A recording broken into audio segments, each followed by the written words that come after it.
सर्व अच्युत गोत्रे बंधू आणि भगिनी, त्याचप्रमाणे साधू संतांना दंडवत प्रणाम. आज आपण 21व्या सत्संगामध्ये प्रवेश करत आहोत. आतापर्यंत आपण जीवाच्या अनुषंगाने जीवामध्ये असलेले नकारात्मक गोष्टी म्हणजे जीवाचे दोष बघितले आणि त्या दोषाच्या माध्यमातून आपल्याला लक्षात आलं असेल की आपल्यामध्ये काय काय नकारात्मक गोष्टी आहे आणि त्याच्यावरती आपण कसा विजय मिळवायचा. खरं म्हणजे आपण सर्वात जास्त नकारात्मक गोष्टीचा विचार केला पाहिजे आणि त्या नकारात्मक गोष्टीचा विचार करून त्यातून आपण कसं बाहेर पडू किंवा त्या नकारात्मक गोष्टीचं होकारात्मक गोष्टीमध्ये कसं रूपांतर करू यावरती जास्तीत जास्त विचार केला पाहिजे. आणि जी व्यक्ती, जो जीव या गोष्टीचा विचार करेल तोच खऱ्या अर्थाने अध्यात्माच्या या रस्त्यावरती प्रगती करत आहे किंवा प्रगतीला जाऊ शकतो. कारण आपल्यातलं कमीपण आपल्याला दिसणं, आपल्यातल्या नकारात्मक गोष्टी, नकारात्मक भावना, नकारात्मक बुद्धी आणि नकारात्मक विचार, नकारात्मक दृष्टी ह्या आपल्याला कळणं ही दुर्मिळातलं दुर्मिळ गोष्ट आहे. आणि म्हणून परमेश्वराने अगोदर जीवाला जीव सांगितला आणि तो जीव सांगत असताना जीवामधल्या नकारात्मक गोष्टी, दोषात्मक ज्या गोष्टी त्या परमेश्वराने अत्यंत ठळकपणे आणि स्पष्टपणे मांडलेल्या आहे.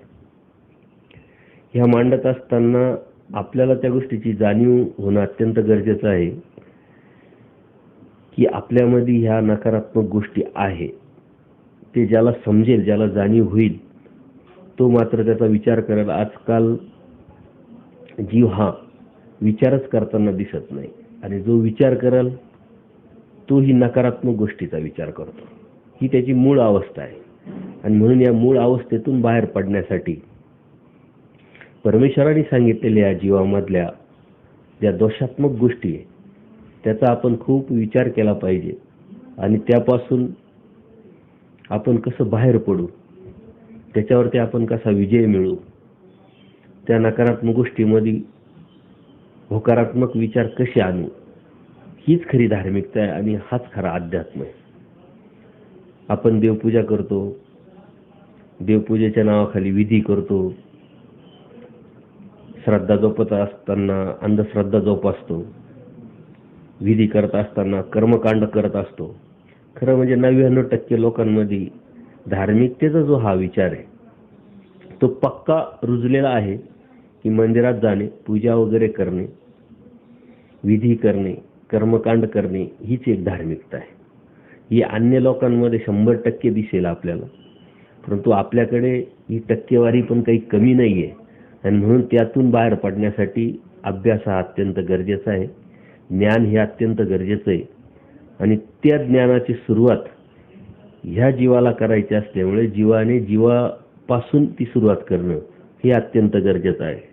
कारण जोपर्यंत आपण आपल्यापासून तुटत नाही, आपण आपल्याला कळत नाही, आपण आपल्याला समजत नाही आणि त्या समजून घेण्यातून आपण आपल्याला तयार करण्याचा प्रयत्न करत नाही, तोपर्यंत यथार्थपणाची किंवा कमीपणाची जी धार्मिकता आहे ती सुरूच होत नाही. आणि म्हणून आजपर्यंत आपण जीवाच्या नकारात्मक गोष्टी, दोषात्मक गोष्टी आपण बघत होतो. जीवामध्ये अनंत दोष जरी असले तर एक ढोबळमानाने प्राथमिक स्वरूपामध्ये जीवामधले जे दोष आहे, विकार असेल, विकल्प आहे, स्वभाव आहे, आलंबन, मतित्रय, जीव सर्व दोषांचं आळं आहे, जीव स्वार्थी आहे, जीव वंचक आहे, जीव दूरदर्शिका आहे, जीव सापेक्ष आहे, जीव स्वाभिमानी आहे, जीव निष्क्रिय आहे, जीव निरानंद आहे, जीव परतंत्र आहे आणि जीव एकादी आहे. अशा नकारात्मक ज्या गोष्टी आहेत त्याचं आपण आत्तापर्यंत चिंतन केलं आणि ते तुमच्या लक्षात पण आलं असावं. आणि हेच नकारात्मक गोष्टी परमेश्वराने कोणत्या लीळेतून आपल्याला समजून सांगितल्या, कोणत्या सूत्रातून आपल्याला सांगितलं हे पण बघितलं. परंतु आपण हे दोष बघत असताना लीळाचरित्रामध्ये जाऊन त्या दोषात्मक ज्या लीळा आहे म्हणजे दोष दाखवण्याच्या परमेश्वराने ज्या लीळा केलेल्या आहे जीवाला, तर त्या लीळा जर आपण अभ्यासला तर आपल्याला या गोष्टी खूप लवकर आणि सोप्या होऊन जातील, खूप लवकर अवगत होतील. परंतु हे बघत असताना आपल्यामध्ये विनाकारणच न्यूनगंड तयार होऊ नये की अरे जीव म्हणजे सर्व दोषाचा आळ आहे, जीव म्हणजे दोष आहे, आणि मग दोषाव्यतिरिक्त या जीवामध्ये काहीच नाही आहे का? आणि दोषाव्यतिरिक्त जर या जीवामध्ये काहीच नसेल तर परमेश्वराला जेव्हा कृपा उपजली, ती कृपा उपजल्यानंतर परमेश्वराने शोधणी केली का आपल्या जवळचा आनंद कोणाला द्यावा. या शोधणीमध्ये पास झालेला जो कोणी असेल तो जीव आहे. आणि म्हणून जीवाला परमेश्वराने आपला आनंद देण्यासाठी निवडलंय. आणि हा आनंद देण्यासाठी निवड झाल्यानंतर तो आनंद देण्यासाठी परमेश्वराने सृष्टी निर्माण केली. सृष्टी निर्माण करून परमेश्वर थांबले नाही, तर स्वतः अवतार घेतला, वाडोवाडी फिरले, तत्वज्ञान सांगून, आचार सांगून स्वतः आचार करून दाखवला फक्त या जीवासाठी. मग ह्या जीवामध्ये फक्त दोषात्मक गोष्टी असल्यानंतर परमेश्वराने असं का करावं किंवा का केलं असावं? परंतु असं नाहीये. परमेश्वर जीवाच्या संदर्भात जेव्हा तत्वज्ञान सांगतात तेव्हा जीवाला जीवाचे दोष अगोदर जरी सांगितले असले तर जीवामध्ये खूप अशा होकारात्मक गोष्टी आहे, खूप असे गुण आहे का त्या गुणाच्या आधारे परमेश्वराने ह्या जीवाची निवड केलेली आहे. परंतु जरी आपल्यातले जे गुण आहे आपण जरी समजून घेतले असले किंवा समजून आता आपण घेऊ, याचं चिंतन करू, तरीही ते गुण आपल्याला परिपक्व करता येतील, वाढवता येतील, याचा आपल्याला विचार करावा लागणार आहे. आणि म्हणून परमेश्वराने गुणाच्या अगोदर दोष सांगण्याचा उद्देशच तो आहे की परमेश्वराने ह्या दोषाचं वर्गीकरण हे गुणात्मक केलं पाहिजे. आणि गुणाचं वर्गीकरण हे परिपक्वतेमध्ये किंवा वाढ होण्यामध्ये केलं पाहिजे. आणि म्हणून परमेश्वराने खूप असे गुण पण आपल्याला सांगितले. आणि ह्याच गुणाच्या जोरावरती हा अनादि अविद्ययुक्त असलेला जीव परमेश्वराला प्राप्त करू शकतो. आणि त्या प्राप्त करू शकतो म्हणूनच परमेश्वराने आपली निवड केलेली आहे. परंतु त्या प्राप्तीमध्ये आपला सिंहाचा वाटा असला पाहिजे, आपला प्रयत्न अत्यंत महत्त्वाचा असला पाहिजे. सर्व काही परमेश्वर करून घेईल अशी भावना जर आपल्या मनामध्ये असेल तर आपण निष्क्रिय होऊन जाऊ. म्हणून परमेश्वराने हा धर्म आपल्याला प्रयत्नवादी सांगितलेला आहे. आपण प्रयत्न केला पाहिजे. प्रयत्नाशिवाय परमेश्वर सहाय्य करणार नाही, प्रयत्नाशिवाय परमेश्वर आपल्याला मुक्तीला नेऊ शकत नाही. आणि म्हणून तो प्रयत्न आपला यथार्थपणे तत्वज्ञानाला धरून, परंपरेला धरून किंवा आपल्या गुरुजनांनी आपल्यापर्यंत जो धर्म आपल्यापर्यंत पोहोचवला आहे तो समजून घेऊन जर आपण केला तरच त्या धर्मामध्ये टिकून आपण परमेश्वर प्राप्तीला जाऊ शकतो. आपल्यामध्ये अनंत दोष जसे आहे तसे अनंत गुण पण आहे. म्हणून जीवानी जर आपले गुण वाखाणले तर आपल्या लक्षात येईल. कारण ते जर गुण नसते तर हा जीव त्या परमेश्वर प्राप्तीच्या योग्यतेचा ठरला नसता. आणि तो योग्यतेचा जर ठरला नसता तर परमेश्वराने आपली निवड स्वतःचा आनंद देण्यासाठी केली नसती. ती न केल्यामुळं किंवा ती न करता आल्यामुळं परमेश्वराने बाकीचा सृष्टी निर्मितीचा उपद्व्याप पण केला नसता. ज्या अर्थी परमेश्वराने इतका उपद्व्याप केला त्या अर्थी आपल्यामध्ये काहीतरी योग्य आहे, आपल्यामध्ये काहीतरी गुणात्मक गोष्टी आहे. आणि त्या आपण जर समजून घेतल्या तर नक्कीच आपल्याला आपल्याविषयी अभिमान बाळगता येईल किंवा अभिमान ठेवता येईल. परंतु तो अभिमान यथार्थ ज्ञानातून जर असेल, अत्यंत नम्रतेतून असेल, परमेश्वर प्राप्तीसाठीच जर असेल तरच तो अभिमान बाळगण्याला अर्थ आहे. अन्यथा तो अहंकार होऊन जाईल. आणि अहंकार हा परमेश्वरापर्यंत नेण्यासाठी सर्वात मोठा अडथळा आहे. आणि म्हणून नम्रता हा जो भाग आहे तो निर्गुण निराकाराच्या परमेश्वराच्या ज्ञानाचा भाग आहे. आणि म्हणून जसजसं आपलं ज्ञान हे परमेश्वराचं वाढेल, जसजशी जाणीव त्या ज्ञानाची आपल्याला होईल आणि त्या जाणीवेतून आपण जेव्हा आपल्या जीवनामध्ये ती आचाराच्या माध्यमातून, नैतिकतेच्या माध्यमातून सुरुवात करू तेव्हा मात्र आपण खऱ्या अर्थाने धर्माला किंवा धार्मिकतेचे धडे घेतोय किंवा धर्माला लागलेलो आहे, परमेश्वर प्राप्तीच्या या रस्त्यावरती चालत आहे हे लक्षात येईल. तुम्हाला परमपूजनीय माईम भटांची सर्वच लीळा माहीत असेल, परमपूजनीय माईम भटांना परमेश्वराच्या भेटीच्या अगोदर अत्यंत मोठा गर्व झालेला होता आणि त्या गर्वापोटी ते दिवसा सुद्धा मशाल घेऊन चालायचे. अनेक पंडितांना त्यांनी हरवलं होतं आणि म्हणून गवताची वाकी ते पायामध्ये घालून फिरायचे. तर हा अहंकार जोपर्यंत देवतेचे तत्वज्ञान, देवतेचं ज्ञान आपल्यामध्ये आहे, म्हणजे दृष्टपर आहे, अलीकडचं आहे, तोपर्यंत हा त्रिगुणात्मक अहंकार आपल्यामध्ये नक्कीच राहतो. पण जेव्हा परमेश्वराची त्यांची भेट झाली आणि परमेश्वरांनी तत्वज्ञानाच्या माध्यमातून त्यांना समजावून सांगून बोध दिला, त्यावेळेस मात्र तो अहंकार त्यांचा पूर्णपणे गळून गेला आणि अत्यंत नम्रता आणि अत्यंत त्यागाचं उदाहरण आपण पूजनीय माईम भटांकडे बघितलं पाहिजे. परंतु ते बघत असताना आपल्यामध्येही अशाच प्रकारचा बदल परमेश्वराला अपेक्षित आहे, हीच परमेश्वराचा कड आहे, हे जर आपण समजून घेतलं तर आपण सुद्धा नक्कीच हे आपले पूर्वज लीळाचरित्रातील जे परमेश्वराचे सद्भक्त आहे त्यांची प्रेरणा घेऊन आपण त्यांच्या रस्त्यावरती चाललो पाहिजे. तर आज आपण इथून पुढे परमेश्वराने ह्या जीवामध्ये काय काय गुण आहे, होकारात्मक गोष्टी आहेत आणि त्या गुणांमुळेच परमेश्वराने कशी या जीवाची निवड केलेली आहे हे आपल्या लक्षात येईल. आणि म्हणून परमेश्वरांनी आपल्याला ज्या गुणात्मक गोष्टी सांगितल्या त्याचाही आपण विचार केला पाहिजे आणि ते गुण आपण जास्तीत जास्त कसे वाढवता येतील याचा प्रयत्न आपण केला पाहिजे. परमेश्वर सांगतात जीव हा बद्धमुक्त आहे, म्हणजे बंधनात आहे पण मुक्तीला जाऊ शकतो. खरं म्हणजे देवतेच्या अनुषंगाने जर याचा विचार केला तर देवता ह्या नित्यबद्ध परमेश्वराने सांगितलेल्या आहे. नित्य हा शब्द म्हणजे कायमस्वरूपी ह्या अर्थाने घेतला जातो आणि कायमस्वरूपी देवता जर बंधनात आहे तर त्या मुक्तीला कधीच जाऊ शकत नाही आणि म्हणून देवतेचा निवड करण्याचा विषयच आला नाही. जर यदा कदाचित आपण बंधनात आहे पण मुक्तीला जाणारे नसू किंवा मुक्तीला जाता आलं नसतं आपल्याला, तर आपल्याला आपलीही परमेश्वराने निवड केली नसती. म्हणून आध्यात्मिक, गुणात्मक आणि होकारात्मक जी विचार किंवा जी गोष्ट आपल्या जीवामध्ये आहे ती म्हणजे जीव बंधनात जरी असला तर मुक्तीला जाण्याचा अधिकार त्याला पोचतो, तो मुक्तीला जाऊ शकतो. आणि ह्याच गुणामुळे परमेश्वराने आपल्याला ह्या सृष्टीमध्ये आणलं. स्वतः परमेश्वराने आपल्या श्रीमुखातून तत्वज्ञान दिलं आणि त्या तत्वज्ञानावरती आज आपण चालण्याचा प्रयत्न करतोय.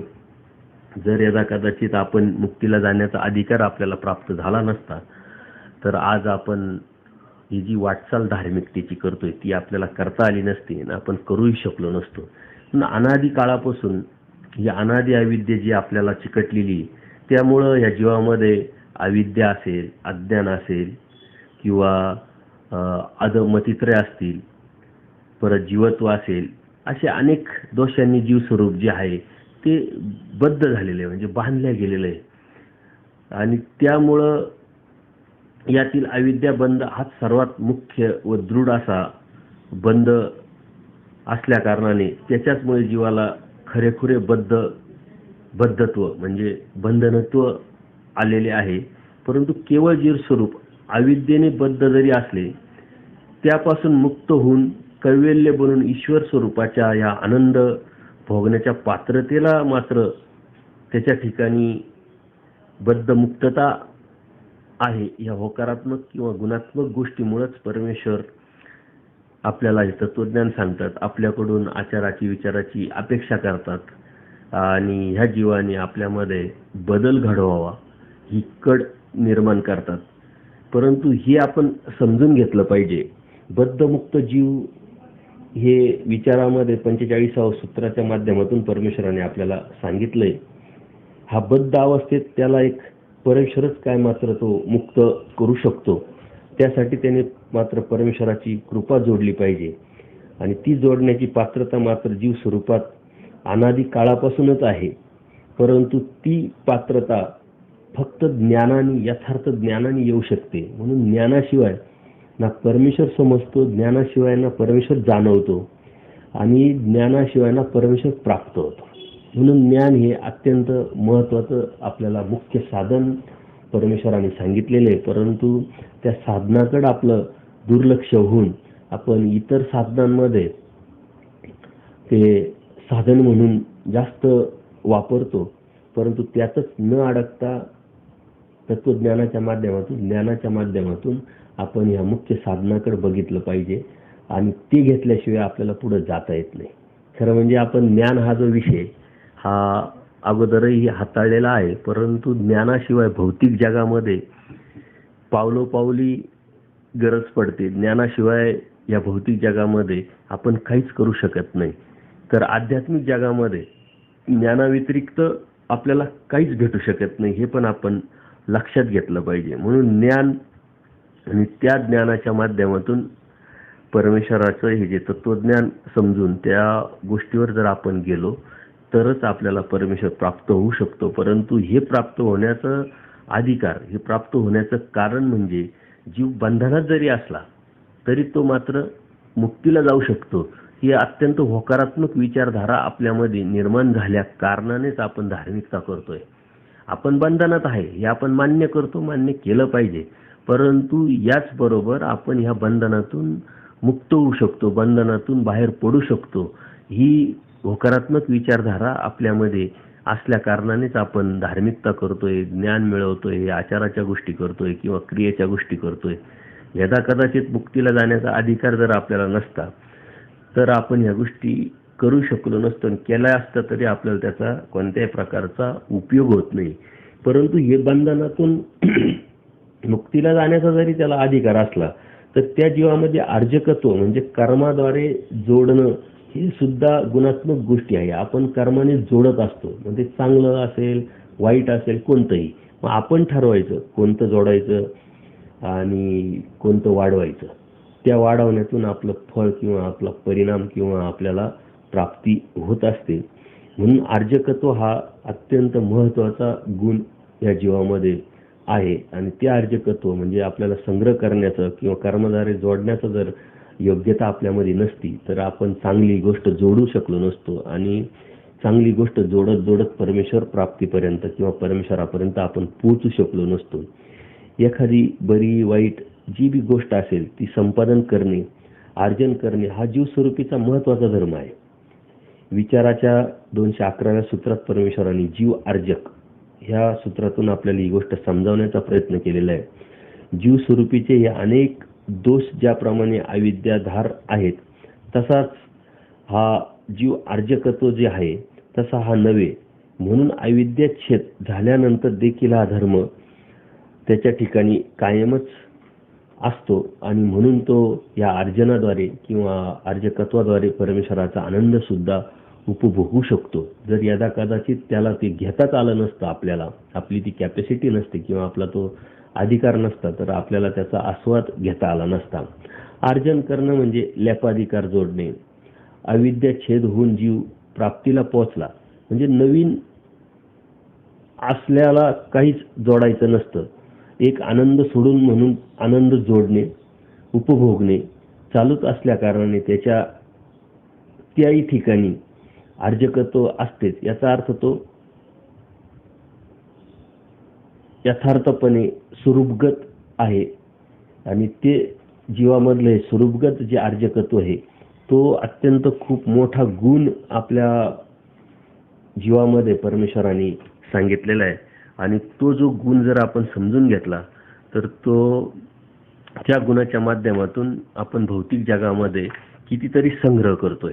परंतु तो संग्रह कशाचा करावा हे जर आपल्याला कळालं नाही तर आपल्याला त्याच संग्रहातून कितीतरी अडचणी किंवा कितीतरी दुःख प्राप्त होऊ शकतो.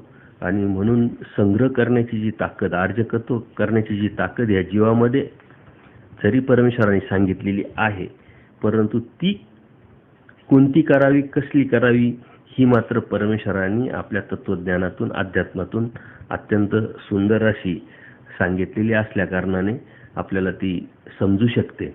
आणि म्हणून संग्रह कशाचा करावा, आजही आपण खूप संग्रह करतो. मग इस्टेटीचा असेल किंवा आपल्याकडे असलेल्या वस्तूंचा असेल, भौतिक जगाच्या सुखांचा असेल किंवा आपण आजही कितीतरी लोकांचे मोबाईल नंबर सेव्ह करतो म्हणजे काय करतो, अर्जन करतो.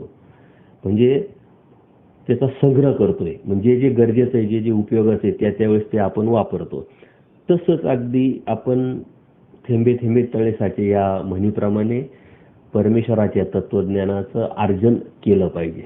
आणि ते एका दिवसात कधी आपल्याला भेटू शकत नाही. त्याच्यासाठी सातत्य असणं, सातत्य ठेवणं अत्यंत गरजेचं आहे. आणि म्हणून मी तुम्हाला सांगत असतो की दररोज सूत्रपाठाचं पारायण करत असताना किंवा सूत्रपाठाचं वाचन करत असताना, लीळाचरित्राचं वाचन करत असताना दररोज खूप काही वाचणं आणि खूप काही शिकण्यापेक्षा एक सूत्र घ्या, 2 लीळा घ्या आणि त्याचं चिंतन जर केलं तर ते कायमस्वरूपी आपल्या संग्रही असेल. ज्या ज्या वेळेस आपल्याला गरज पडेल आपल्या जीवनामध्ये वाटचाल करत असताना त्या त्यावेळेस ती शिदोरी म्हणून आपण आपल्या जवळ ठेवलं पाहिजे. आणि ते आपल्या जवळ असेल तर कधीतरी काळे वेळेला बरोबर त्या सूत्राचा किंवा त्या लीळेचा आपल्याला आधार भेटून आपण आपल्या जीवनामध्ये यशस्वी होऊ शकतो. म्हणून परमेश्वरांनी सूत्राच्या माध्यमातूनच आपल्याला सन्निधानत्व दिलेलं आहे. तुम्हाला वचनरूपी गोविंदाचं सन्निधान परमेश्वरांनी जे सांगितलंय ते ह्याच अनुषंगाने सांगितलंय. कारण वचन आपल्याजवळ असले पाहिजे.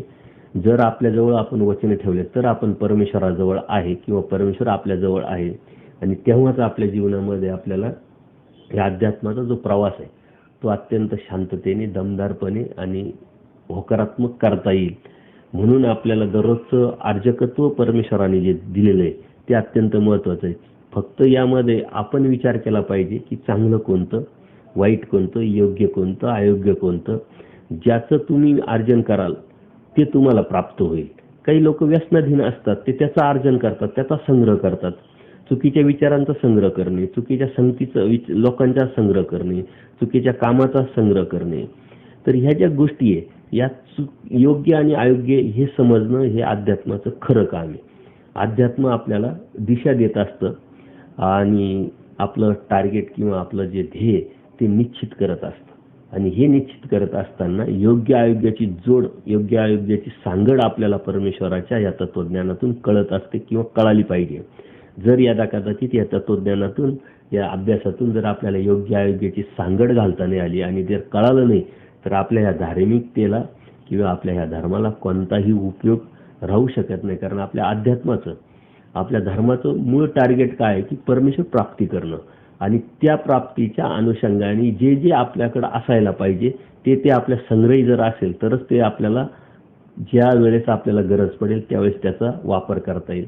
अन्यथा जर आपल्याकडे ते संग्रह रूपाने जर नसेल तर आपल्याला ते वापरता येणार नाही. आणि म्हणून परमेश्वराच्या या प्राप्तीपर्यंत आपण कधीही जाऊ शकत नाही. म्हणून तो संग्रह आपल्याकडं असला पाहिजे. आणि परमेश्वराच्या तत्वज्ञानाचा संग्रह करणं म्हणजेच सूत्रपाठाचं संग्रह करणे, लीळेचं संग्रह करणे, लीळाचरित्रामध्ये आलेले जे होकारात्मक पात्र आहे, परमेश्वराच्या सन्निधानातले जे भक्त आहेत त्यांच्या प्रेरणेतून, त्यांच्या आचारातून, विचारातून ती प्रेरणा घेऊन तो संग्रह आपल्याजवळ ठेवणे. आणि तोच संग्रह करण्याची ताकद आपल्यामध्ये आहेच. म्हणून ते अर्जकत्व या जीवामध्ये जो गुण आहे त्याचा आपण वापर करून आपल्या परमेश्वराच्या प्राप्तीपर्यंत पोहोचलं पाहिजे. एकदा स्वामी निरूपण करत असतात आणि त्या निरूपणाचा मुख्य विषय असतो ईश्वर अप्राप्तीचे निरूपण. म्हणजे ईश्वर प्राप्त कशामुळे होऊ शकत नाही आणि कशामुळे होतं, हा निरूपणाचा विषय असल्यामुळे परमेश्वर सर्वांना हे तत्वज्ञान सांगत असतात. आणि त्याच वेळेस परमेश्वर सांगतात की परमेश्वर कशानेही प्राप्त करता येत नाही किंवा कशानेही जाणता पण येत नाही.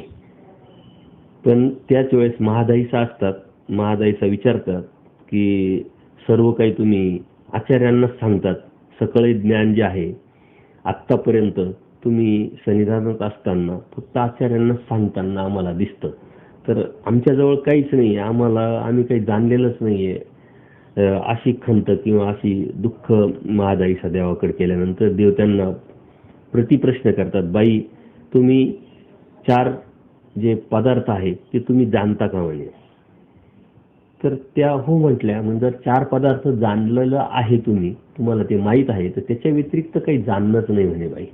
आणि म्हणून परमेश्वरांनी आपल्याला स्पष्ट या लीळेतून सांगितले, जीव, देवता, प्रपंच आणि परमेश्वर या चारही पदार्थाचं जर कार्य, कारण, स्वरूप, लक्षण जर आपण समजून घेतलं तर तेच तत्वज्ञान आहे, तेच ज्ञान आहे आणि तेच शिदोरी म्हणून आपल्याला आयुष्यभर परमेश्वराच्या प्राप्तीपर्यंत आपल्याला उपयोगी पडू शकतं. आणि म्हणून सर्वात प्रथम आपण खूप काही अभ्यास करण्यापेक्षा जीवानी समजून घेतला पाहिजे.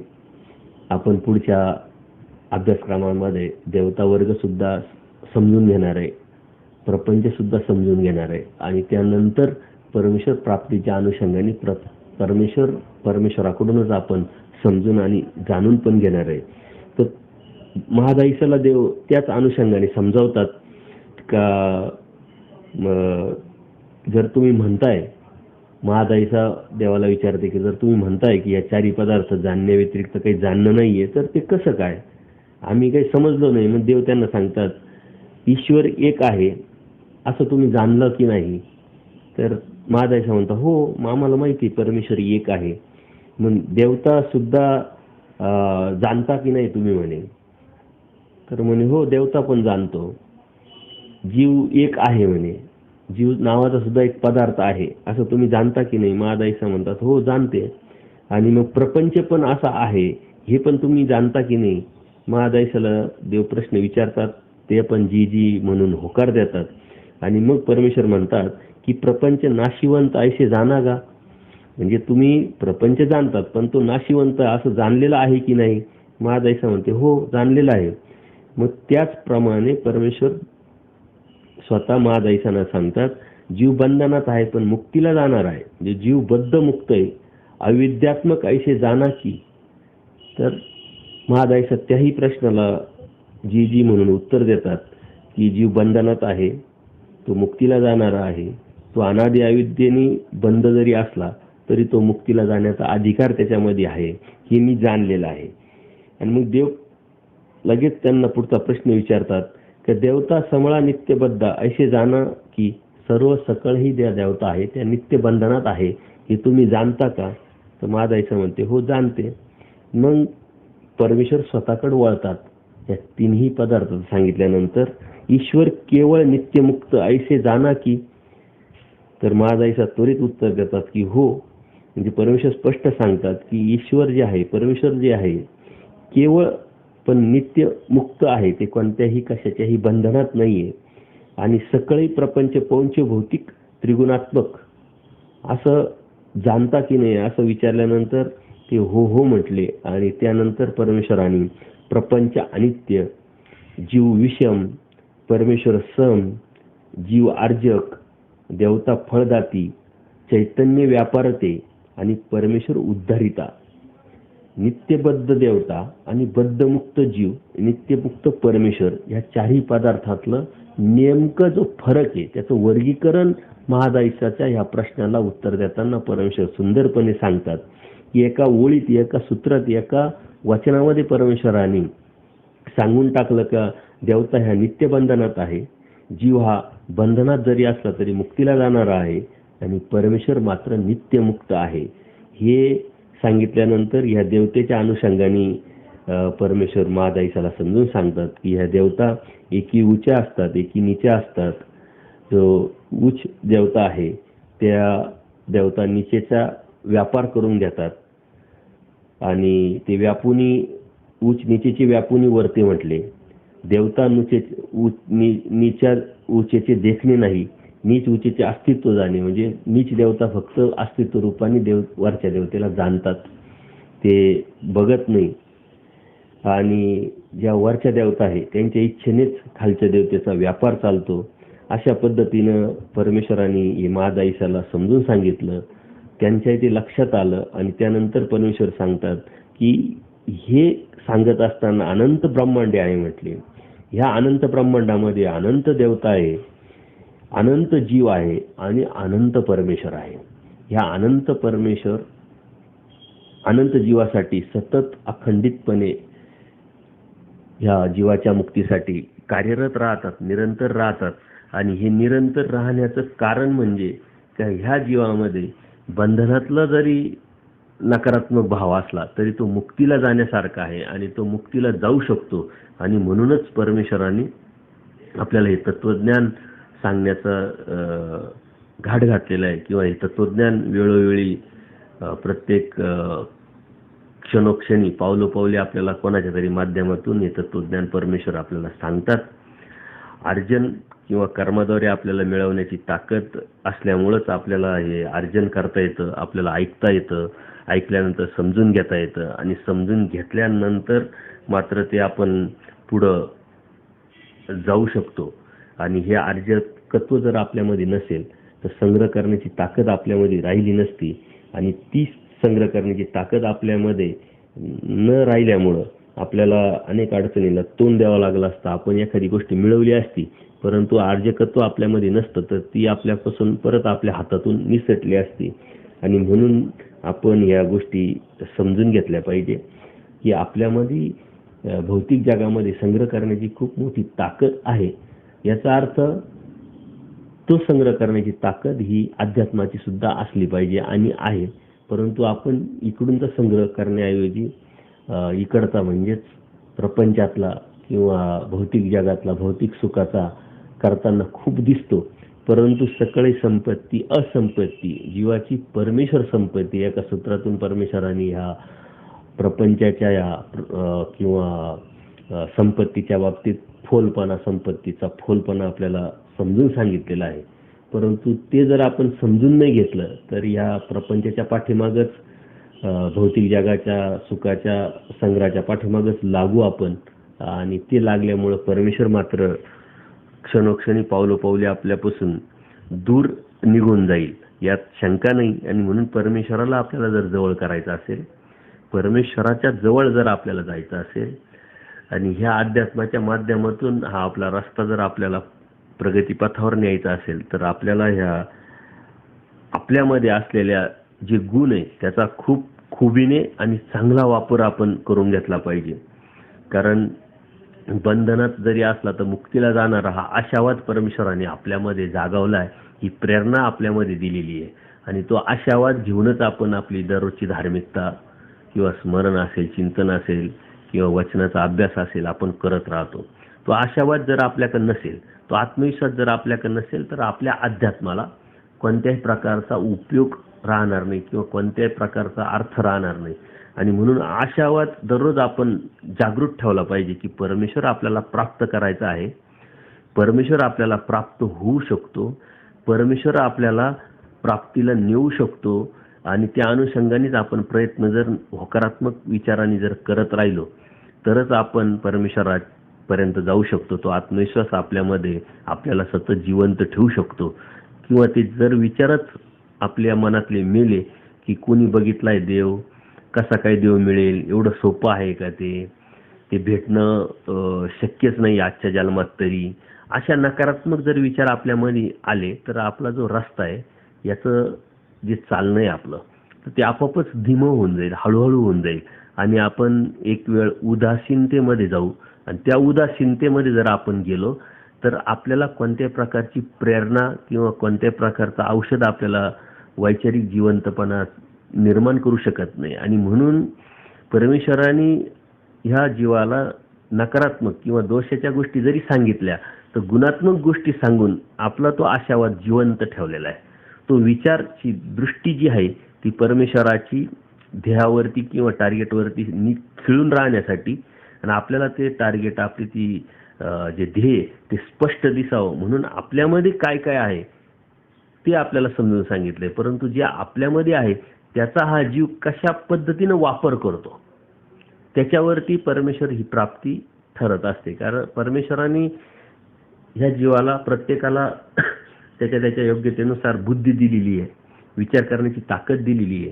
परंतु प्रत्येकाची विचारधारा वेगवेगळी का असते तो कोण कसा कोणत्या बाजूने त्या बुद्धीचा खुबीने वापर करू शकतो त्याच्यावरती त्याची ही व्यवहारी बुद्धी धर्माला उपयोगी लागत असते. ती कुशलता एखाद्या जीवामध्येच असते. आणि म्हणून परमेश्वरांनी विरळा नांदे सांगितलंय का तर हा असा तलवारीच्या धारेवरती चालून परमेश्वरापर्यंत प्राप्त करण्याचा जो आचार परमेश्वराने सांगितलेला आहे तो त्यावरतीच कुशलतेने तो चालू शकतो आणि परमेश्वरापर्यंत पोहोचू शकतो. परंतु आपल्यामध्ये ते आहे, आपण ते करू शकतो आणि आपल्याला परमेश्वर प्राप्त करायचाच आहे, आत्ता नाही तर कधीच नाही. कारण कधीतरी बघू, आपण करू, आज नाही तर उद्या करू, आपलं कुठं वय चाललंय, असा विचार करता करता आपल्या हातातून अनंत जन्म, अनंत सृष्ट्या गेलेल्या आहे.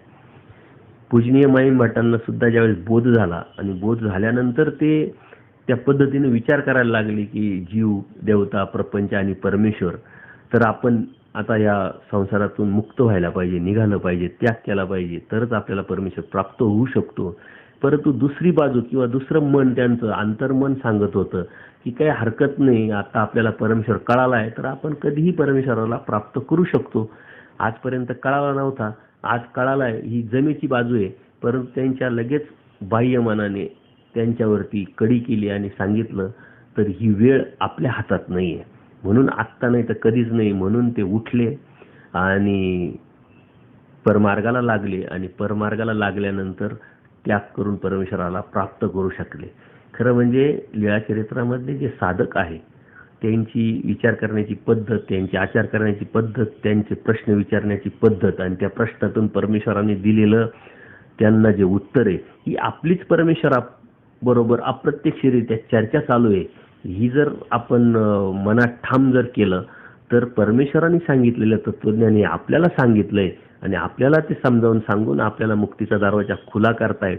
ही जर गोष्ट आपल्या मनामध्ये आपण ठामपणे जर निर्माण केली तर हा आपला अध्यात्माचा जो जीवन प्रवास आहे तो खूप सोपा होईल. कारण परमेश्वर आपल्याबरोबर वाचनाच्या माध्यमातून, लीळेच्या माध्यमातून, परत मार्गदर्शकाच्या रूपामध्ये आपल्या ह्या लीळाचरित्रातील जे आपले प्रेरणास्थान आहे, पूजनीय माईंभट असेल, पूजनीय आचार्य असतील, पूजनीय मा दैसा असेल किंवा पूजनीय बाईसा असेल, असे अनेक चरित्रामधले जे पात्र आहे ते आपल्याला दिशादर्शक ठरू शकतात. पण त्या पद्धतीने आपण विचार केला पाहिजे. म्हणून आपल्यामध्ये जेवढे नकारात्मक गोष्टी त्याच्या कितीतरी पटीने आणि त्याच्या कितीतरी चांगल्या होकारात्मक गोष्टी असल्यामुळे परमेश्वराने आपली या स्वतःचा आनंद देण्यासाठी निवड केलेली आहे. कारण परमेश्वराने खूप मोठी जी धाडस केलेलं आहे किंवा खूप मोठी जी जीवाला आनंद देण्यासाठी निवड केलेली आहे, तर ही निवड कशाच्या आधारे केलेली हे बी आपण बघितलं पाहिजे. कारण निरानंद जीव आहे आणि निरानंद जीवाला आनंद द्यायचा आहे. ज्याच्यामध्ये ते स्ट्रक्चरच नाही आहे, ते स्ट्रक्चर तयार करायचं म्हणजे अगोदरचं खुंटून, अगोदरचं नष्ट करून नवीन निर्मिती करायची आणि त्याला त्याचा उपभोग द्यायचा, ही इतकी सोपी गोष्ट नाही आहे. बिडारावर काय बिडार अशा पद्धतीनं परमेश्वराने एखाद्या ठिकाणी जर घरामध्ये एखादं कुटुंब राहतं तर ते कुटुंब अगोदर काढावं लागेल पूर्ण. ते पूर्ण सामान घेऊन जेव्हा बाहेर पडतील तेव्हा दुसरं कुटुंब गुण्यागोविंदाने तिथं राहू शकतं. तसं आपल्या मनामध्ये, आपल्या विचारामध्ये, आपल्या बुद्धीमध्ये, आपल्या दृष्टीमध्ये ना आपल्या मूळ स्ट्रक्चरमध्ये ज्या नकारात्मक, दोषात्मक ज्या गोष्टी आहे त्या पूर्ण आपल्याला काढायच्या आहे बाहेर.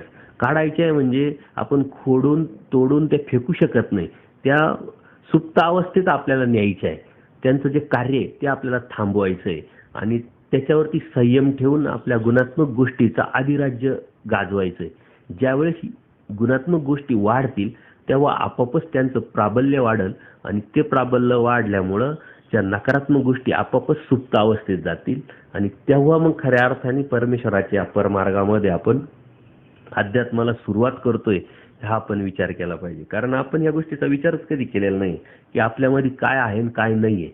जे नाही आहे ते कशासाठी नाही आहे, जे आहे ते कशासाठी आहे, याचा जर विचार करायला आपण लागलो तरच त्या गोष्टीचा आपल्याला उपयोग होऊ शकतो. आणि हे सर्व होत असताना हे सर्व अर्जन किंवा बंधनातून मुक्तीला जाण्याचा जो अधिकार परमेश्वराने आपल्याला दिलेला आहे तर तो जीव हा सर्वाधिकारी आहे. सर्वाधिकारीत्वामुळं हे जे आपल्याला प्राप्त झालंय त्याचा आपण कशा पद्धतीने उपयोग करून घेतला पाहिजे हे आपण अध्यात्मातून शिकायचे.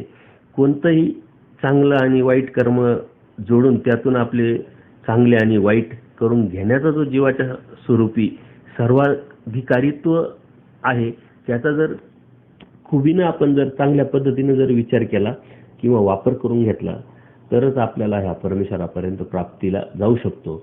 अन्यराटीमध्ये एक म्हण आहे की वाळवी रगडता तेलही गळे आणि प्रयत्नांती परमेश्वर. म्हणजे प्रयत्न केला तर परमेश्वर प्राप्त होऊ शकतो आणि जर वाळूला प्रयत्नाने जर रगडत राहिलं तर त्यातून तेल निघू शकतं. परंतु प्रयत्नाला अत्यंत महत्त्व जसं अन्यराटे दिलेलं आहे, तसं आपला धर्म सुद्धा 99% हा प्रयत्नवादी आहे. हे जर आपण समजून घेतलं तर हा 1% जो नकारात्मक म्हणजे प्रारब्धवादाचा जो विषय तो आपोआपच छोटा होऊन जातो आणि आपल्या प्रयत्नाला यश आल्याशिवाय राहत नाही. कारण परमेश्वर स्वतः शब्द देतात, प्रॉमिस करतात, वचन देतात की प्रयत्न करी दैवाचे सहाय्य. जर तुम्ही प्रयत्न केला तरच मी तुम्हाला नक्की सहाय्य करेल. आणि ही सहाय्यता जर प्रत्यक्ष परमेश्वराकडून जर आपल्याला प्राप्त झाली, परमेश्वराकडून जर आपल्याला भेटली, तर तोच परमेश्वर आपल्यापासून खूप दूर राहू शकत नाही आणि खूप दूर होऊ पण शकत नाही. आणि म्हणून जीवामध्ये सर्व अधिकारीत्व आहे. म्हणजे जीव सर्वच अधिकारीत आहेत, परंतु तो जीवामध्ये सर्व अधिकार पण आहे. आणि म्हणून आपण जो म्हणतो ना, आमचा अनाधिकार आहे, आमचा योग आला नाही, आमच्या नशिबात असेल तर बघू, आम्ही जोडलंच नाही, तर ह्या ज्या गोष्टी याला शास्त्रामध्ये कोणत्या प्रकारचा अर्थ नाही. परंतु आपल्या जीवानी ह्या नकारात्मक गोष्टी निर्माण करण्याचं कारण काय, की त्याच्यामध्ये त्या नकारात्मक गोष्टीचं प्राबल्य जास्त आहे आणि म्हणून तो जीव विषय व्यवस्था करतो. जर विषय व्यवस्था न करणारा जीव तुम्हाला भेटला तर आपण समजायचं का गुणात्मक गोष्टी त्याच्या जास्त आहे. आणि विषय व्यवस्था करणारा जीव भेटला तर समजायचं का आपण नकारात्मक गोष्टी म्हणजे जीवामध्ये असलेल्या जे दोष आहे ते त्याचं प्राबल्य त्याच्यामध्ये जास्त आहे. आणि म्हणून कोणत्या गोष्टी त्याच्यामध्ये जास्त आहे कमी आहे हे आपण अंदाजाने जसं घेऊ शकतो, तसं आपण सुद्धा आपल्या विचारातून आपलं चिंतन करून आपल्याला आपण ओळखू शकतो. की आपल्याला प्रथम एखादी गोष्ट बघितल्यानंतर कोणता विचार पटकन आपल्याला चाटतो किंवा स्पर्श करतो, हे जर आपण चिंतन केलं आणि उघड्या डोळ्यांनी किंवा उघड्या बुद्धीनं जर आपण आपलं अवमूल्यन किंवा अनुमान जर करण्याचा प्रयत्न केला तर नक्कीच आपल्याला कळेल. आचार मालिकेतल्या 119 सूत्रामध्ये परमेश्वराने स्पष्ट सांगून टाकले की जीव सर्वाधिकारी आहे. जर जीव सर्वाधिकारी आहे, तो जीव कोणतंही काही कार्य करू शकतो आणि केल्यानंतर तो यशस्वी होऊ शकतो.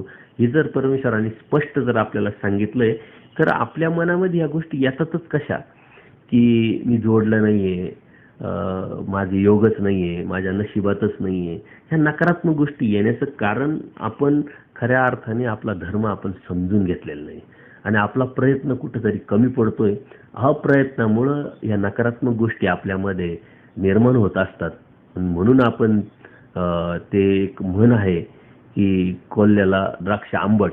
तो कोल्हा असतो द्राक्षाच्या बागेमध्ये द्राक्ष खाण्यासाठी जातो, त्याचा उद्देश द्राक्ष खाणे हाच आहे, परंतु तो प्रयत्न करतो. ते द्राक्ष उंच असल्यामुळे तो उड्या मारून मारून थकतो, त्याला काही द्राक्ष हातात येत नाही आणि मग तो जेव्हा त्यातून निराश होतो, उदास होतो आणि परतीच्या वाटेवर चालतो, तेव्हा तो प्रत्येकाला सांगत फिरतो की द्राक्ष आंबट आहे, द्राक्ष आंबट आहे. त्यांनी खाल्लेलेच नाहीये तर त्याला आंबट आणि गोडीचा प्रश्न येतो कुठं, त्याला अनुभव तो येणारच कसा. परंतु त्याची नकारात्मक बाजू लपवण्यासाठी, त्याचा अप्रयत्न लपवण्यासाठी आणि त्याला अपयश आलेलं आहे हे लपवण्यासाठी त्यांनी ती विषय व्यवस्था केलेली असते स्वतःला वाचवण्यासाठी. का तर जीव स्वार्थी आहे. या बोधकथेतून आपल्याला खूप काही घेता येईल. का आपल्याला जे करता येत नाही ते आपण सांगतो का अरे हे शक्य आहे का, हे अशक्य आहे, हे कोण करतो, हे कोण करू शकतं. परंतु जे शक्य आहे तेच परमेश्वराने आपल्याला सांगितलेलं आहे आणि जे शक्य आहे तेच परमेश्वर आपल्याला सांगतात. ही विचारधारा जर आपली पक्की झाली तर परमेश्वराने सांगितलेल्या प्रत्येक गोष्टीवरती आपली निष्ठा बसेल, परमेश्वराच्या समर्थवादावरती निष्ठा बसेल आणि आपण या आध्यात्मिक रस्त्यावरती किंवा परमेश्वराच्या प्राप्तीच्या रस्त्यावरती अत्यंत होकारात्मक, दमदार आणि आशावादातून, आत्मविश्वासातून प्रवास करू शकतो. आणि ह्या सर्वाधिकारामुळेच त्याला वाटेल ते वाईट किंवा चांगलं कोणती क्रिया करता येते.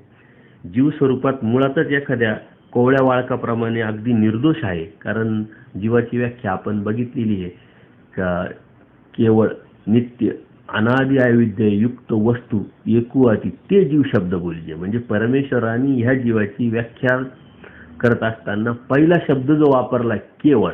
केवळ म्हणजे शुद्ध. आणि ह्या जीवामध्ये मुळातच ते आहे, फक्त ते आपल्याला ऍक्टिव्ह करावं लागेल आणि ते शुद्धत्व ऍक्टिव्ह जर केलं तर हा जीव निर्दोष ठरतो आणि त्या कोवळ्या वाळकाप्रमाणे त्याचं काहीही करू शकतं. कोवळं वाळूक असतं तर त्या कोवळ्या वाळकाच्या दृष्टांताच्या माध्यमातून त्या वाळकाचा आपल्याला तळीव पदार्थ करता येतात. ते चिरून त्याचं काही पदार्थ किंवा एखादी भाजी आपल्याला पण करता येते, त्याची कोशिंबीर करता येते, त्याचं लोणचं पण करता येतं, किंवा ते कच्चच जरी खाल्लं तरी आपल्याला ते उपयोगी पडतं किंवा ते आपल्याला पचनी पडू शकतं. अशा प्रकारे जीव हा सर्वाधिकारी असला तरी त्याला ते समजून उमजून घेऊन स्वतःचं काय करायचं ते त्याला ठरवता आलं पाहिजे. आजकाल आपण एवढ्या नकारात्मक गोष्टीत गेलोय की आपल्याला आपलं न कळाल्यामुळं आपला निर्णय आपल्याला घेताच येत नाही. आणि आपल्याला आपला निर्णय का घेता येत नाही, तर आपली जी नजर आहे, आपली जी दृष्टी ती दुसऱ्याच्या निर्णयावरती खिळून बसलेली आहे. कारण दोषदर्शी का, म्हणजे त्यांनी काय निर्णय घेतला, तो का निर्णय घेतोय आणि कसा निर्णय घेतोय, बघू आता त्याचं कसं होतंय, ह्याच विचारातून आपण बाहेर न पडल्यामुळं आपला निर्णय आपल्याला घेता येत नाही. आणि म्हणून दुसऱ्याच्या निर्णयाकडे आपली नजर लागलेली असल्यामुळं आपले अनंत जन्म अनंत सृष्ट्या जशा गेल्या तसं हा पण जन्म आज जाऊ शकतो. म्हणून जीव सर्वाधिकारी आहे. त्याचं बरं किंवा वाईट चांगलं जे आहे हे त्याला समजलं, त्याचं हित त्याला कळालं, यातच त्याची 50% लढाई जिंकलेली. खरं म्हणजे जीव हा जीवाचं हित कधीच बघत नाही, जीवाचं हित जीव कधीच पाहत नाही. आणि म्हणून तो या लढाईमध्ये हरण्याचं प्रमाण जे आहे ते खूप जास्त आहे. ज्या वेळेस स्वतःचं हित कशात आहे, भलं वाईट कशात आहे हा विचार करायला हा जीव जाईल, त्याच वेळेस खऱ्या अर्थाने तो 50% लढाई जिंकलेला असतो. आणि भौतिक जगामध्ये आपण याचा खूप विचार करतो. निर्णय घेताना परिणामांचा विचार करतो, सामाजिक बाजूचा विचार करतो, कौटुंबिक बाजूचा विचार करतो, इकॉनॉमिक विचार करतो, सर्व बाजूने विचार करतो. मग नफा तोट्याचा विचार करून मग आपण निर्णय घेत असतो. अध्यात्मात मात्र एवढा विचार करणारा जीव नाहीये. परंतु अध्यात्मात जर विचार करणारा जीव निर्माण झाला तरच परमेश्वर प्राप्त होऊ शकतो. आणि म्हणून ह्या जीवाला चांगल्या वाईट करण्याची सद्सद्विवेक बुद्धी जेव्हा जागृत तो करील स्वतःची, तेव्हाच मात्र तो परमेश्वराच्या अध्यात्मात टिकू शकतो आणि पुढे जाऊ शकतो. त्यांनी मनात जर आणले तर तो शास्त्राभ्यास करेल, वैराग्याने राहील, म्हणजे ज्ञान प्राप्त करून तो अत्यंत एकांतात राहून परमेश्वराच्या प्राप्तीसाठी सतत प्रयत्न करील, ज्ञानी होईल. त्यामुळे तो परमेश्वराचं प्रेम किंवा आनंद मिळू शकेल. त्या जीवाचा जो कड आहे त्याप्रमाणे तो राहू शकतो, त्याला कोणी अडू शकत नाही. कारण जीव हा स्वतंत्र आहे आणि स्वतंत्र पदार्थाला परमेश्वर सुद्धा हात लावत नाही. त्याच्यामुळे आपल्याला आपलं ठरवावं लागेल. आपण जोपर्यंत आपलं काही ठरवत नाही तोपर्यंत आपलं काही ठरत नसतं. आणि म्हणून आपलं ठरवल्यानंतरच काहीतरी ठरत असतं. म्हणून प्रत्येक जगामध्ये भौतिक जगामध्ये आपण प्रत्येक विश्वामध्ये राहत असताना प्रत्येक गोष्टीचं आपण ठरवलेलं असतं. आपलं घर कसं असावं, आपल्या गाडी कशी असावी, आपलं ऑफिस कसं असावं, आपले कपडे कसे असावे, प्रत्येक गोष्टीचं आपलं ठरवलेलं असतं. पण ते अध्यात्माच्या बाबतीत जर आपण ठरवलं तरच आपल्याला या अध्यात्मामध्ये प्रगतीला जाऊ शकतो किंवा परमेश्वराच्या प्राप्तीच्या अध्यात्मामध्ये आपण प्रगती करू शकतो, परमेश्वरापर्यंत जाऊ शकतो. अगदी काही, परंतु यासाठी परमेश्वराचा कड बघून आपण आपला कड ठरवला पाहिजे. यश मात्र हमखास आहे. प्रेम, आनंद, सुख आपल्या हातात आहे. कारण परमेश्वराचं कडच आहे की या जीवाला मी माझं प्रेम द्यावं आणि या जीवाने माझं प्रेम घ्यावं. त्याच्यासाठीच परमेश्वराने सृष्टी निर्माण केली, त्याच्यासाठीच परमेश्वराने अवतार घेतलाय आणि तेच देण्यासाठी परमेश्वर वाडोवाडी फिरले. क्षणोक्षणी पावलोपावली कोणाच्या तरी निमित्तातून तुमच्यापर्यंत संपर्क कंटिन्यू साधण्याचा प्रयत्न करतात. परंतु आपल्याला आपलं न समजल्यामुळे आपल्याला आपलं ठरवता येत नाही.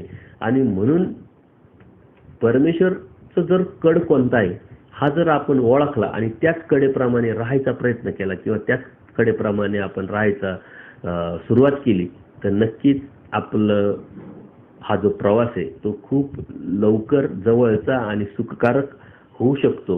आणि हा सुखकारक जो प्रवास आहे अध्यात्माचा हा ठरवण्यासाठी सर्व काही आपल्याच हातात आहे. आणि म्हणून आपण या गोष्टीचा नीट विचार केला पाहिजे. नुसता विचारच करून चालणार नाही, तर त्याच्यावरती चालण्यासाठी आपण आपला हिताचा निर्णय घेतला पाहिजे. खरं म्हणजे यथार्थपणे समजणं, त्या तत्वज्ञानातून आपण आपल्याच्या लक्षात घेणं आणि त्या घेण्यातून आपल्याला आपलं चांगलं करून घेणं ही अवघडातली अवघड गोष्ट आहे. कारण जीवामध्ये खूप काही आहे आणि जीवामध्ये खूप काहीच नाही आहे. हे आपण जर समजून घेतलं तर त्या पद्धतीनं आपल्याला आपल्या जीवनाचा अर्थ आपल्याला कळेल. म्हणून आपल्यालाच ठरवायचं आहे. परमेश्वराने तर ठरवून टाकलेलं आहे का हा आनंद ह्या जीवाला द्यायचा आहे.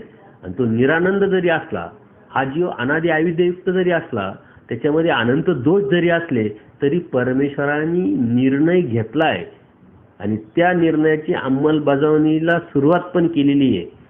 3 मूळ सृष्टीमध्येच परमेश्वराने निर्णय घेतल्यानंतर स्वतःचा आनंद या जीवाला द्यायचा आहे एकदा ठरलं तर ते थांबले नाही. ते न थांबता लगेच अखंडपणे जेव्हापासून सृष्टी निर्माण केली, हे तत्वज्ञान सांगितलं, तेव्हापासून अखंडितपणे परमेश्वर सतत कार्यरत आहे.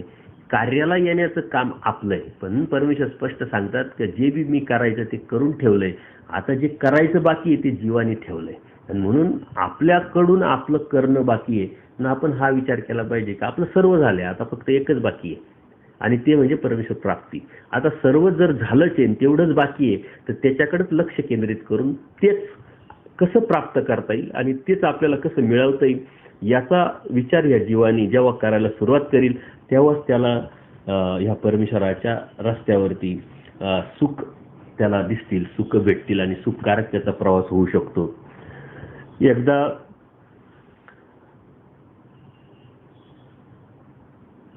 परमेश्वराच्या या तत्वज्ञानामध्ये अनंत लीळेतून आपल्याला हे परमेश्वराने समजून सांगण्याचा प्रयत्न केलेला आहे. जीव सर्वाधिकारी कसा आहे हे एकदा आचार्यांना परमेश्वर सांगतात ज्यावेळेस देवाचा उपार झालेला असतो आणि देवाच्या उपार झाल्यानंतर देवाच्या दर्शनासाठी अनेक लोक येत असतात. तिथं एक त्या गावाच्या वेशेवरती वेश म्हणजे दरवाजा, त्याच्यावरती एक डोंबाईचं देऊळ पण असतं आणि त्या डोंबाईच्या देवळा काही लोक कुळदेवता म्हणून जात असतात, पूजत असतात. परंतु तिथं एक रे नाईक नावाचे एक भक्त असतात आणि ते आजारी पडलेले. आजारी पडल्यानंतर 2 दिवस 3 दिवस त्यांना ज्वर आलेला असतो. त्यांच्या अचानक लक्षात येतं, म्हणून ते स्वतः आपल्या मुलाला सांगतात की तुम्ही देवाकडे जा. श्री चांगदेव राऊळ त्यांचं मला त्यांचा निरोप दे, मी आजारी आहे, त्यांना प्रार्थना कर आणि त्यांचं चरणोदक मला घेऊन ये, असं ते निरोप देतात. त्यांचा तो मुलगा जो आहे ते चरणोदक घेण्यासाठी देवाकडे येतात आणि सर्व सांगितल्यानंतर बाई सांगकरवी देव ते चरणोदक त्यांना देतात आणि ते कसं घ्यायचं हे पण सांगतात की तुम्ही ते त्यांना पिण्यासाठी द्या, सर्व अंगाला लावा आणि उरलेलं जे आहे तर सकाळच्या आंघोळीच्या पाण्यामध्ये टाकून आंघोळ करायला सांगा आणि ते गेल्यानंतर माझ्या दर्शनाला त्यांना पाठवा. हे सर्व केल्यानंतर त्यांचा ज्वर, त्यांचा जो आजार आहे तो निघून जातो आणि ते मात्र मग त्यावेळेस देवाचा विडा अवसर वगैरे घेऊन देवासाठी देवाकडं दर्शनाला निघतात. परंतु जात असताना गावाच्या वेशीवरच ते त्यांच्या कुळदेवतेचं ते डोंबाईचं मंदिर असतं. त्यांना वाटतं की चला आपण पहिले मंदिरात जावं मग देवाकडे जावं. पण त्यावेळेस ते जेव्हा तिकडे जातात तेव्हा त्यांचं पूर्ण हातपाय एकदम थरकाप होऊन त्यांना अशक्तपणा येतो, अत्यंत ग्लानी येते. परंतु त्यांचा हट्ट असल्यामुळे ते तिथं जाऊन ते दर्शन घेतात आणि परत जेव्हा देवाकडे निघतात तेव्हा ते परत ठणठणीत होतात. त्यांना हा चमत्कार किंवा आश्चर्य वाटतं. त्यावेळेस देवाचं जे चिन्हस्थळीवरती त्यांचं आसन असतं देवाचं आणि ते आल्यानंतर देवाला दंडवत घालतात, श्री चरणाजवळ माथा टेकवतात आणि देवाजवळ बसतात आणि मग देव स्वतः त्यांना विचारतात, नाईको श्रमले का, म्हणजे तुम्ही थकले का येण्यासाठी, किंवा तुमचा ज्वर जो आहे, जो आजार जो आहे तो गेला का, तुमची तब्येत बरी आहे का, असं विचारल्यानंतर ते म्हणतात जी गोसावींना विनंती केली आणि त्यांनी जे चरणतीर्थ दिलं त्यामुळं मी बरा आहे, परंतु तुम्ही आमची विचारपूस करतात, तुम्हाला आमची विवंचना आहे, यातच आमचं सर्व काही आम्हाला भेटलं परंतु मी त्या डोंबाईच्या देवळात गेलो होतो म्हणे आणि तिथं असं असं झालं, तर आणि तुमच्याकडे येताना मी खूप ठणठणीत आणि व्यवस्थित झालो म्हणे, असं का मला काही लक्षात नाही आलं. मग परमेश्वर स्वतः सांगा, येथेची मोहरीची पुरे, म्हणजे आमच्याकडे नुसतं येण्यासाठी तुम्ही निघाले हेच खूप पुरं झालं म्हणे. म्हणून आपला सुद्धा प्रवास आपण परमेश्वराच्या ह्या परमार्गात आहे किंवा परमार्गात आलोय आणि त्या परमार्गाच्या अनुषंगाने, परमेश्वर प्राप्तीच्या अनुषंगाने आपण रस्त्याला लागलेले, हेच आपलं 50% जिंक आहे. परमेश्वर त्या रेई नायकाच्या माध्यमातून आपल्याला हेच सांगतात की तुम्ही इथं यायला निघाले हेच कितीतरी जमेची बाजू आहे, कितीतरी मोठी गोष्ट आहे. आणि म्हणून त्याच वेळेस आचार्य तिथं बसलेले असतात, ते सुद्धा त्यांना काही प्रश्न विचारतात आणि त्या प्रश्नातून तर हे जे आजार वगैरे येतात हे का येतात, कसे काय येतात, असं आचार्य त्यांना विचारतात. तर देव म्हणतात हे तुम्ही पूर्वी काही मिळवलेलं असतं, अधिकार अनाधिकार जे भोग असतात त्यातूनच ह्या गोष्टी येत असतात. परंतु त्याच्याकडे लक्ष न देता जीव सर्वाधिकारी आहे आणि या सर्वाधिकारीत्वामुळं परमेश्वराला तो प्राप्त करू शकतो. ही गोष्ट जर आपण समजून घेतली तरच आपण तिथं जाऊ शकतो. हे ह्या लीळेतून परमेश्वर रेई नायकाच्या माध्यमातून किंवा आचार्यांच्या माध्यमातून आपल्याला या जीवाचं सर्वाधिकारीत्व आपल्याला समजून सांगतात. आणि आचार्यांच्या अनेक प्रश्नांना उत्तर देतात.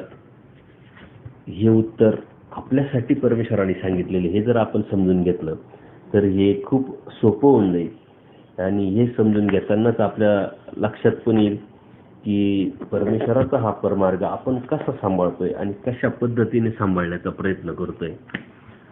अनेक लीळेतून परमेश्वराने आपल्याला या गोष्टी समजून सांगितलेल्या आहे, परंतु त्या लीळा वाचन करत असताना आपण जर गोष्टी रूपात जर वाचत असू आणि गोष्टी रूपातूनच त्या आपल्या चिंतनात आपण घेत असू, आपण स्मरण करताना लीळा आठवतोय, चिंतन करताना लीळा आठवतोय, परंतु त्या लीळा आपल्या जीवनामध्ये आपल्याला उतरवायच्या आहे आणि याच्यासाठी परमेश्वरांनी ह्या अनंत लीळा केलेल्या आहे. हे जेव्हा आपल्या डोक्यामध्ये घुसेल तेव्हाच त्या लीळेच्यातून आपल्याला काहीतरी भेटेल किंवा आपल्याला समजेल.